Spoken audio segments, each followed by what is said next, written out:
안녕하세요. 길쌤입니다.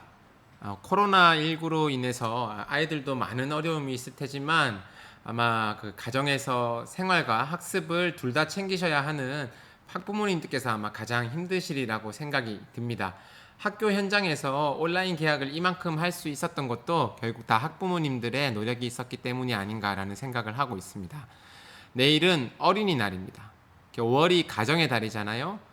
어린이날과 어버이날을 지나서 스승의 날이 가정의 달에 같이 있다는 게 현직 교사로서 저는 참 좋더라고요. 교육 공동체가 한 가족이라는 그런 느낌이 들어서 더 좋습니다. 어린이날을 맞으면 학교나 또 뭐 교회, 가정, 친구들끼리 서로 선물을 이렇게 나누면서 즐거워하는 모습을 볼 수 있습니다. 개인적으로는 이 선생님으로서 우리 아이들에게 맛있는 핫초코도 주기도 하고 그랬던 적이 기억이 납니다. 오늘은 어린이날을 맞이해서 우리 아이들을 키워가는 선생님과 학부모님들이 우리 아이들을 위해서 줄 수 있는 진정한 선물이 무엇일지 한번 같이 생각해 보고자 합니다. 요즘 교육은 뭐 4차 산업혁명이라고 해서 역량 중심의 교육, 소프트웨어 교육, 인공지능 교육 이런 것들이 가장 핫 이슈예요. 소위 대세라고 할 수 있습니다. 물론 이 모든 것들이 굉장히 중요하긴 하지만 이런 교육적인 대세는 사실 생각해 보면 계속 변화하고 있어요. 그리고 가끔씩은 이렇게 변화하는 새로운 인재상이 과연 정말 전에 없던 정말 새로운 인재상일까라는 생각을 하게 됩니다. 왜냐하면 교실에서 실제로 교육을 하다 보면 요즘 떠오르는 역량 중심 교육만 하더라도 결국에는 지식적 기반이 잘 되어 있는 학생들이 두각을 드러내는 경우가 더 많이 있기 때문이죠. 그래서 오늘은 보다 좀 근본적인 부분을 살펴보고자 합니다. 바로 인성인데요. 뻔한 이야기처럼 들리시겠지만 학생들이 자신의 실력을 제대로 발휘를 하고 그리고 행복한 삶을 살아가려면 인성 요소가 가장 중요합니다. 그 인성 요소 중에서도 오늘은 가장 중요하다고 생각되는 긍정에 대해서 말씀을 드리고자 합니다. 최근에는 이 긍정 심리학, 감사 심리학이라는 것이 굉장히 부각이 되고 있는데요. 그런데 이 심리학을 잘못 이해해서 이 긍정적이라는 것이 어떤 상황이 오든 막 집이 망하든 아니면 외계인이 침공하든 무조건 긍정적인 부분만 생각하라는 것처럼 오해가 되고 있는 것 같습니다. 학생들에게도 우리가 긍정적으로 생활하자라는 말을 자주 하게 되는데요. 그렇다면 그 긍정의 실체가 무엇일까요? 저는 오늘 두 가지 정도를 이야기해 드리고 싶습니다. 먼저는 이 어렵고 나쁜 상황에서 긍정적인 부분도 함께 바라보자는 것이고요. 두 번째는 부정적으로 되었더라도 얼른 긍정적으로 돌아오자는 것입니다. 교실에서 여러 상황들에 잘 대처하면서 이렇게 생활하는 아이들은 방금 두 가지 특성을 굉장히 잘 가지고 있어요. 예를 들어서 어떤 학생은 영어 싫어, 너무 싫어, 영어 생각만 하면 죽고 싶어 막 이렇게 하는 학생들이 있어요. 이렇게 생각하는 학생이 있는 반면에 또 어떤 학생은 비슷하게 영어 싫어, 너무 싫어 하는데 그 끝이 그래도 이걸 공부하면 나중에 쓸모가 있겠지 라고 끝을 냅니다. 그렇게 생각을 한다는 것이죠. 그러니까 학생들이 긍정적인 측면과 부정적인 측면을 동시에 볼 수 있을 때 그 학생이 건강하다고 할 수 있어요.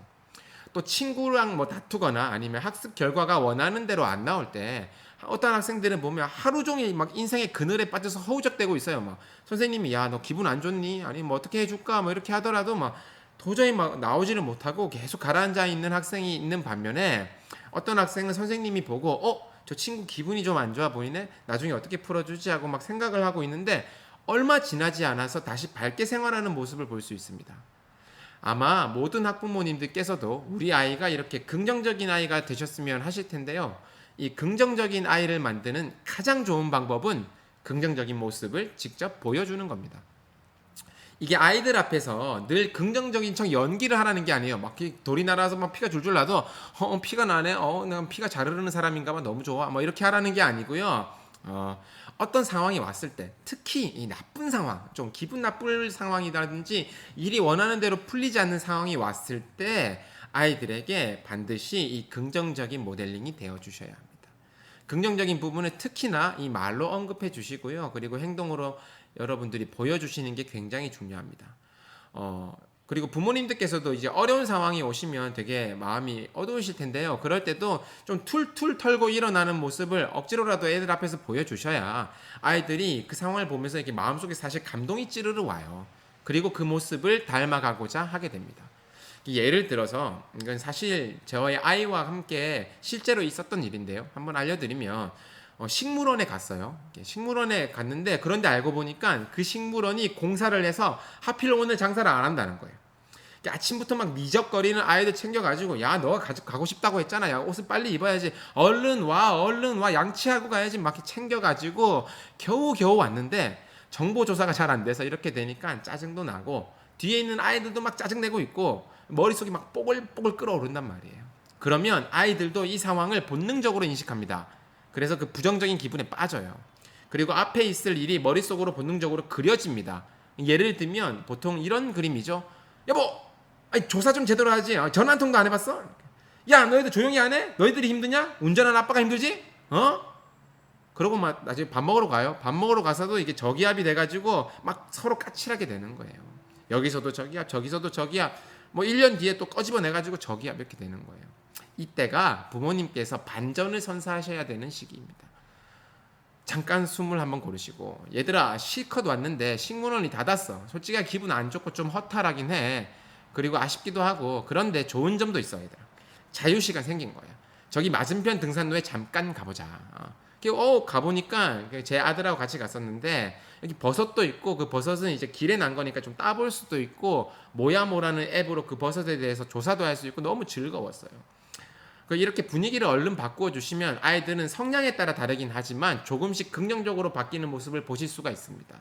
저희 아이 같은 경우도 굉장히 실망을 하면 많이 울고 보채는 아이였는데 그날은 그렇게 바뀌고 나서 산에서 이걸 따면서 그런 이야기를 했어요. 식물원이 닫으니까 더 좋아요 라고 이야기를 했습니다. 그리고 나서 지속적으로 그런 태도를 보여주었을 때 집에서 무언가 뜻하는 대로 되지 않았을 때 얼른 툴툴 털고 일어나는 모습, 그리고 거기서도 좋은 점을 발견하는 모습을 찾을 수 있었습니다. 오늘은 아이들에게 줄 수 있는 최고의 선물, 긍정에 대해서 말씀을 드렸습니다. 여러분 한술밥에 배 안 부르다는 속담 잘 알고 계시죠? 인성교육이라는 것이 이빨 교정하는 것 같아요. 그리고 또 먹방 찍는 거랑 비슷합니다. 많이 먹어야 되고요. 꾸준히 먹어야 효과가 있습니다. 이빨 교정한다고 생각하세요. 이빨 교정하는 게 하루아침에 되지 않잖아요. 사실 성격을 긍정적으로 바꾸는 것은 그것보다 더 어려운 일입니다. 그래서 여러분들 지속적으로 노력해 주시면 좋겠고요. 언제나 귀한 자녀분들과 함께 행복한 나날들 되시길 부탁드립니다. 길쌤이었습니다.